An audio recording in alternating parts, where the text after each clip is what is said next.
In today's video, we're going to be answering the really important question of how to be a man. It's time for men who are watching and myself to take our role in society and within our families seriously, and we're going to see what the Bible teaches us of biblical manhood. So let's get started.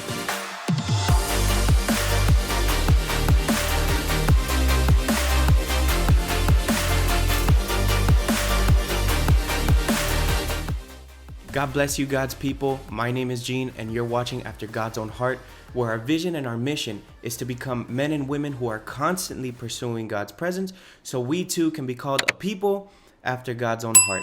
Like I always say, I'm really excited and really interested to be talking about today's subject, and it's answering a question: how to be a man. If you guys saw last week's video, I kind of pitched a book that I've been reading, and it's really been hitting me hard, and it's Act Like Men. It's a book by James MacDonald, 40 Days to Biblical Manhood. I'm going to leave a link in the description below so you can have a place to pick it up if you're interested. I highly recommend this book. But before we get started, go ahead and grab your tea. Go ahead and grab your coffee. We're making the rounds again with our molecular structure of coffee. There it is, zoomed in or focused in. If you're interested in this cup, I'll leave a link in the description box below where you can pick it up. So the question is how to be a man.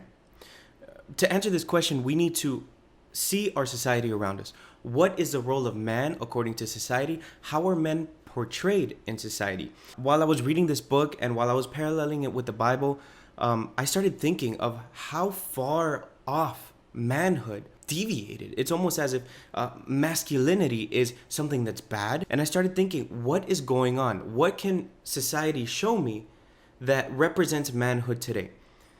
And I started thinking of all the shows that I used to watch, shows that I watch currently, and I started paying attention to the men in these shows.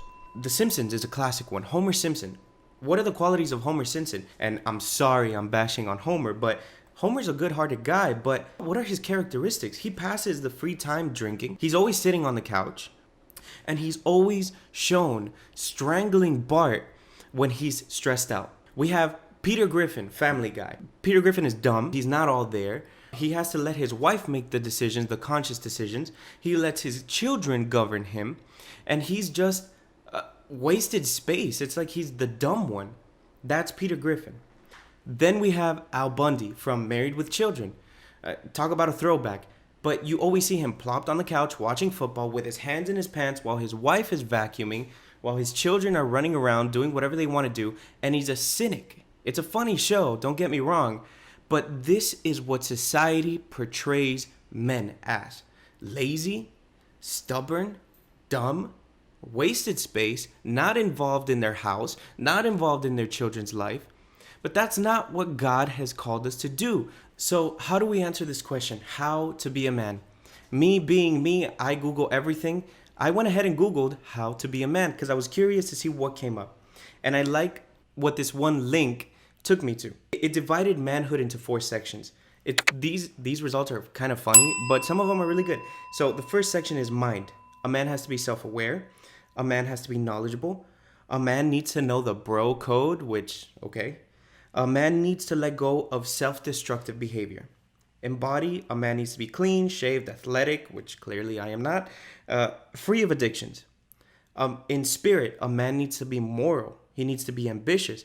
He needs to seek and take responsibility, and he needs to sacrifice for those that he loves.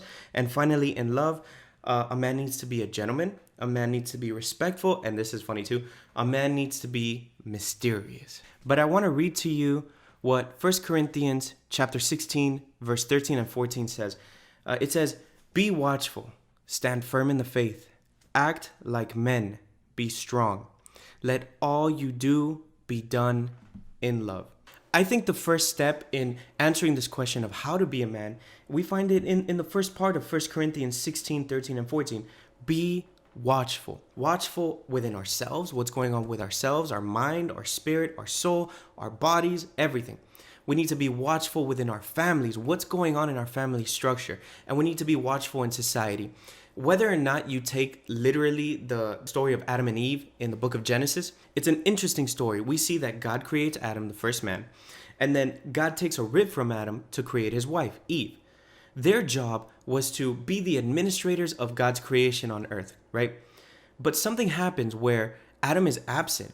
Adam is gone. I guess he's on a work trip. God knows where he is. And something happens where a smooth talking snake comes to Eve and says a bunch of sweet nothings to her ear.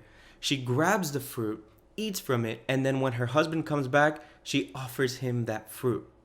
Now we see God confronting them, but God does not address Eve. He addresses Adam. He says, Adam, what have you done? Because it was Adam's job to be watchful. It was Adam's job to be the one responsible for his wife, for the garden. Adam did not take responsibility. Adam was not being watchful. Adam was not observing the threats that could come to his family. Many men are confused and they think that just because you provide financially, just because you're present, just because your body is physically in the household, that's good enough for the wife and for the kids. But that's not true.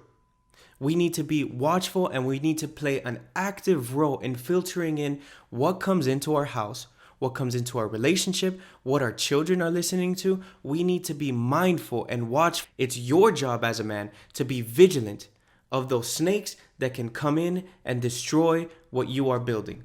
First step of being a man, be watchful. Our second step on how to be a man is right there, stand firm in the faith.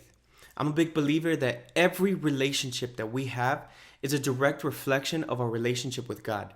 If my wife is cold to me, it's because I'm cold with God. If my children are animus towards me, if they don't like me, it's because subconsciously I don't like God. As men, we need to be the spiritual leaders of our house.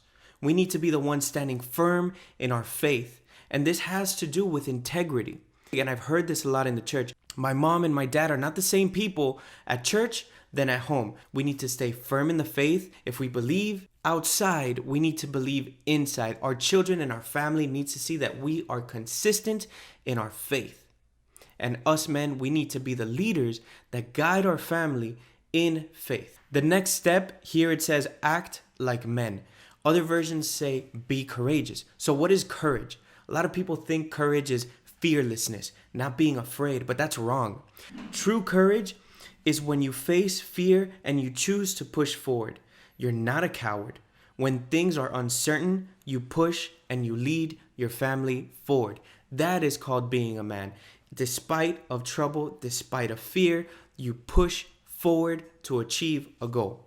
Step 3, act like men, be courageous. The next part says be strong. I don't think it's talking about physical strength. Clearly, I am not the image of fitness, but us men, we need to be strong. And I always think of a pillar holding up a structure. Those pillars can hold thousands of pounds. And us men, we are pillars holding up our households, holding up our legacy, holding up our children. We are building and holding up what we are going to leave for future generations. The moment we begin to crack, the moment we begin to wane, the moment we begin to show weakness, and I'm not talking about letting our emotions out. I'm talking about letting small things start chipping away. What are we watching? What are we doing? Little by little, it'll crumble so much that everything will implode and it will fall on top of us. We need to be strong men that can say no to temptation, men who are there for our family, who will hold up our children, our wives, and society when they need us. We need to be strong. And finally, let all you do be done in love. It's a lie that men should not cry. It's a lie that men should not show emotion. It's a lie that men should not show too much affection to their wives and their children. In fact, the Bible commands us men to love our wives. We need to love our wives to the point where we're willing to give our lives for them. So many children are missing the love and affection of a father, and it's shown in prison. We need to be firm. We need to be strong. Yes, courageous and all these things, but we need to show love. We need to be loving husbands, loving fathers, loving friends, loving brothers. We need to love. Men, let's be watchful. Let's stand firm in the faith. It's time to stop playing games. Let's be courageous. Let's be strong for our family. And let's do it all in love. Guys, if you enjoyed this video, go ahead and hit that like button, smash the subscribe button, or gently press it. Share this video so other men can see it, because it's time we start acting like the men that we've been called to be. God bless you, and we'll see you next time.